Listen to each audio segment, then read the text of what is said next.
Hi there, my name's Catherine and today I'm going to be talking about all the books that I read in the month of August. August was a good month for reading for me, so I'm really excited to talk to you about it.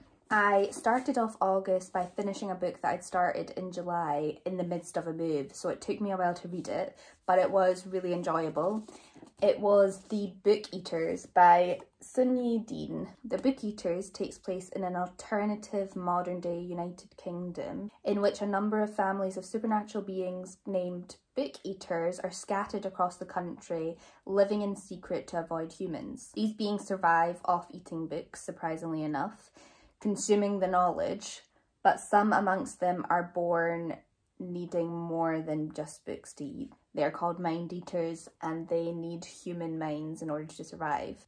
This book follows a young woman named Devon whose son Kai is one of these mind eaters. It follows their journey as they try to escape these families who use women for marriage contracts and breeding and who imprison mind eaters in order to keep them contained. I started off really enjoying this book. I loved the way the story unfolded through alternating the chapters between past and present timelines, so that Devon's story from a young girl up to where she is now is slowly revealed, and that's how you learn through little snippets how she ended up in the position she's in with her son Kai. I thought the prose was brilliant, really engaging, and I loved specifically the gory imagery that was used throughout, specifically to do with Kai's mind eating and the whole idea that each human mind he consumes becomes a part of his person then, so that you've got this young boy made up of older adults from different paths of life. It made for a really creepy idea and concept and I loved it. I also loved the culty vibes that came into play towards the end when Kai and Devon found one of the families in Scotland. I thought the themes explored in this were really strong, specifically themes of motherhood, loss and the patriarchy, and as someone who doesn't have any children, I thought that the book explored and expressed what a mother's love is really, really well. However, I did feel that towards the middle of the book, the pacing kind of sagged for me. I didn't enjoy the chapters from Devon's brother's perspective very much, and I feel like that was what interrupted the pacing of a otherwise really well-paced novel. I also wished that the queer romance between Devon and Hester was given a bit more meat within the book. It wasn't really a main plot point within the story, but I felt like that subplot really fed into the themes of patriarchy and the role of women within the story. So I think for me personally, I would have liked a bit more development with the romance than what it received. But that being said, I think that is just like a very personal opinion because I love romance as a genre. I love a romantic story. So it's just me wanting some love. But overall, this was a really, really good read and I will definitely be checking out more from this author. The next few books I read on my Kindle, so I don't have physical copies, but I went on a bit of a thriller kick at this point in the month.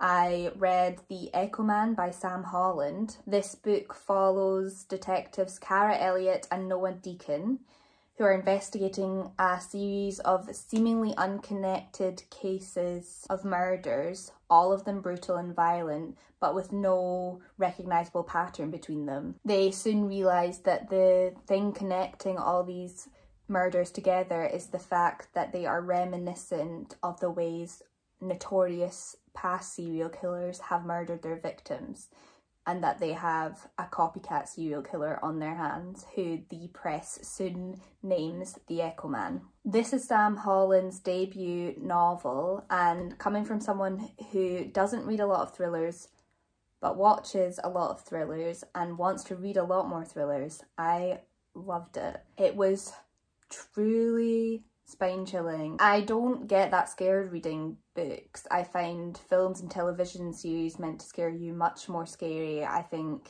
it's the way my brain is. I find it hard to visualise things, so it means when I'm reading a horror or a thriller, I'm not actually really seeing it that clearly, so I don't get too in my head about it. But there was something about Holland's writing that really got to me, and I think it was because throughout the book, in between the chapters from the two main characters' perspectives, we've got little snippet chapters interspersed throughout from the perspective of the serial killer before, after, or even during the killing of some of his or her murder victims. The way violence was written in the book was so visceral.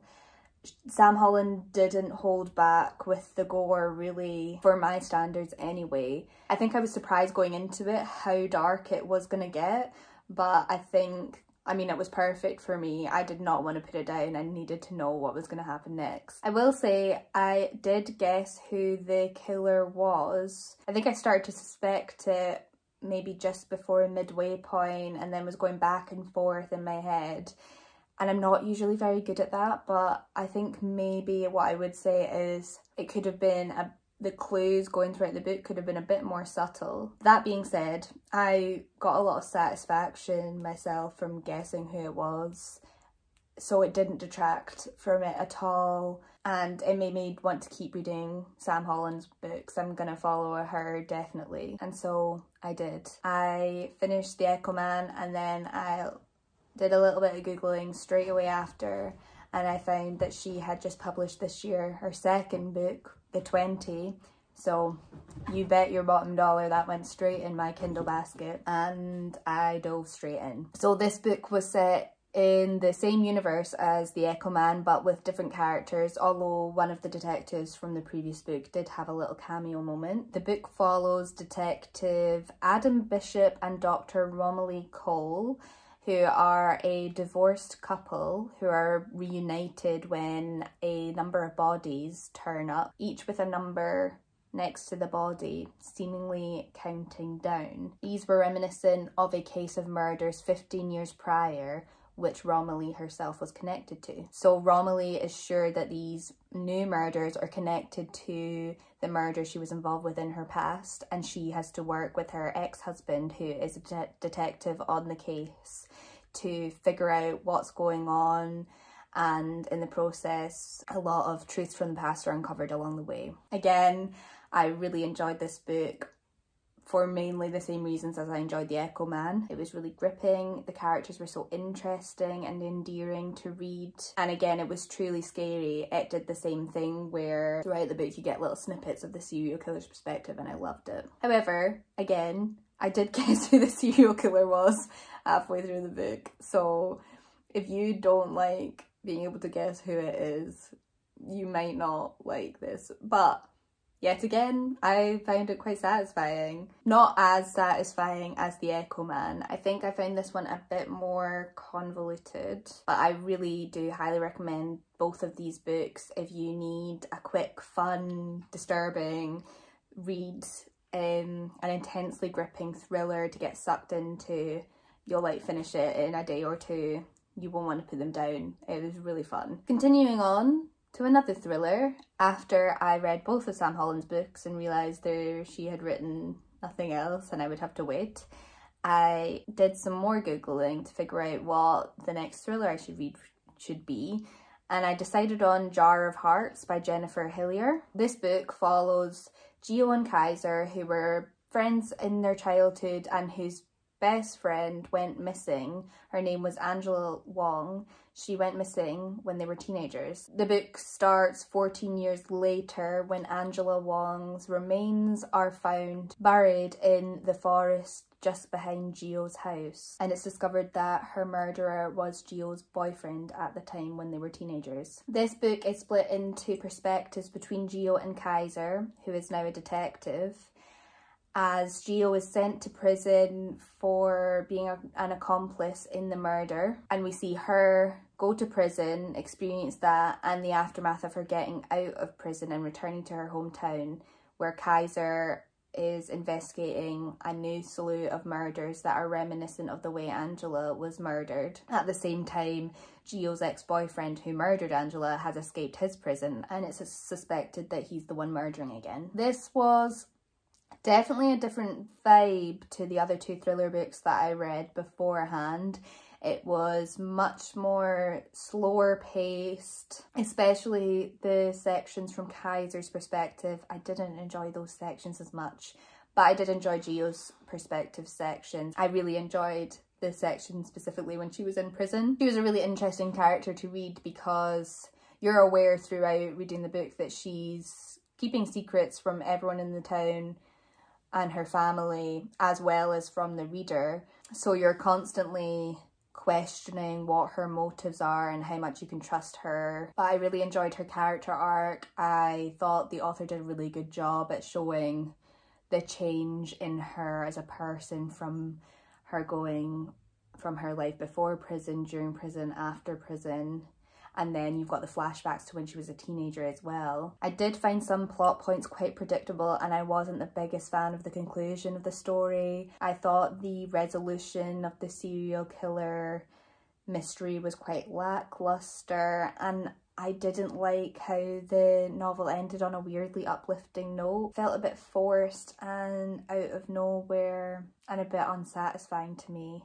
Overall, I didn't love the book. I didn't hate the book. I'm not opposed to reading more of the author because I was definitely gripped throughout. The next book that I read is not a thriller, we've gone back to fantasy. It was the first book in the Kingdom of Wicked series by Kerry Maniscalco. So this series follows a witch named Amelia whose life is turned upside down following the death of her twin sister Vittoria. Wanting to find out the truth about her sister's violent murder, Amelia summons one of the princes of hell, Wrath, and accidentally entwines their souls together in the process. They end up sort of semi-working together to find out what happened to her sister, and she discovers that her sister was keeping a lot of secrets from her in the process. I really wanted to love this book because the concept sounded so fun to me, but unfortunately it didn't quite hit the right spot.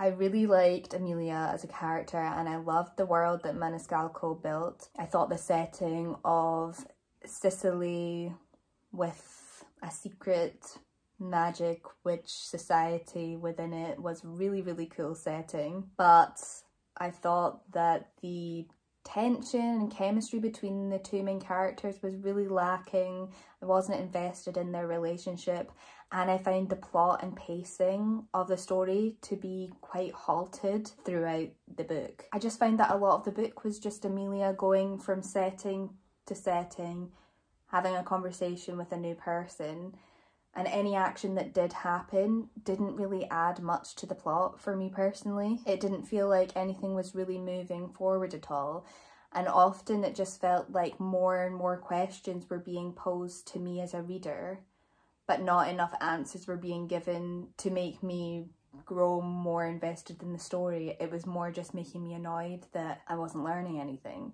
I think this was especially a problem with the character of Wrath, because he was one of the main characters in the book, but I felt like we got nothing of him throughout the whole novel. There's no information, but a lot of like, what? Like, there'll be bits in the book where he looks at Amelia strangely, so you know there's something to him, there's some backstory there, but we're not given any of it, and I find that so frustrating. I want to be given something to like hold on to make me want to know more about him, but by the end I was just like, there's nothing there to hook me into who you are as of yet. That being said, I thought the writing style was really enjoyable, especially the scenes where Amelia's in the kitchen cooking or thinking about recipes or sharing food with Wrath. I loved that that was like a bonding moment between the two characters. I thought that was really cool. I thought the way the writer described food was really evocative and it made me really hungry. And I really did enjoy the concept of the book. So I'm gonna give the next one a try, and hopefully, fingers crossed, it's a bit more exciting for me. It seems to, the way the first book ended things were kicking off, so I'm really hoping that that was just like a setup, and I'll get into it more. The last book that I read this month I finished just last night, and I really enjoyed it, was Silver Nitrate by Silvia Moreno Garcia. This was the first book I've read by her. Mexican Gothic has been on my radar since it came out, but basically I've just never gotten around to reading it. But now that I've read this book, I'm quite keen to read it and read more of her work because I really loved the writing. This book is set in the film industry in Mexico City in the 90s, and it follows two characters from two perspectives, Montserrat and Tristan, who both work in the industry. Montserrat's a sound editor and Tristan's an actor. They end up meeting an old director from back in the day whose career petered off suddenly after one of his films was cancelled from being made, and they soon realised it was because the film was being made with occult practices in mind. There was magic going on, a spell was trying to be cast through this film until someone put a stop to it. And this book is about the director enlisting Montserrat and Tristan to try and complete the spell in order to restore his good luck, as he thinks because the spell wasn't finished, that's why his career petered off. And it follows the aftermath of what happens when they do. This was such an interesting concept for a book. I love film, I studied film at university, so I was enraptured with the world this was set in, and I loved the main characters, Montserrat and Tristan. Their relationship, I adored it. They've been friends since they were very young. Montserrat has been in love with Tristan forever, and I loved seeing how this relationship that has been going on forever evolves in this book. I also love occult horror, so this was just like made for me. An occult horror book set in the film industry, it was really just made for me. I studied a bit of occult literature in university, so I have like a bit of background knowledge. I think that really made it fun for me reading it because I could keep up with the terms and I understood some of the history that was being spoken about. I didn't think it was overly scary, bar one bit. There is one bit that takes place in a bed that was literally like, it was one sentence that's the scary part of it, but it chilled me so much that I gasped, and my husband looked at me and was like, "Are you okay?" And I was like, "I'll never be okay again." I don't have much criticism for this at all. I really loved it, and I'm gonna be recommending it to everyone I know who likes horror. It was really good and really fun. So that is all the books that I read in August. I had a really good month for reading. The best month of reading I've had in a while. I think I'm back on the horse now, the bandwagon, which is good. I'm excited for September. I've got some really good books lined up. I'm having a really good time with reading recently, and this is coming into my favourite season for reading. I love reading in the autumn. I love when the nights get darker. I'm not a summer bitch. I like the dark nights, I like the cold, I like being cozy indoors. I love the rain. Get rid of the sun. I do not want to. So thank you so much for watching. I hope you have an amazing upcoming week. Bye!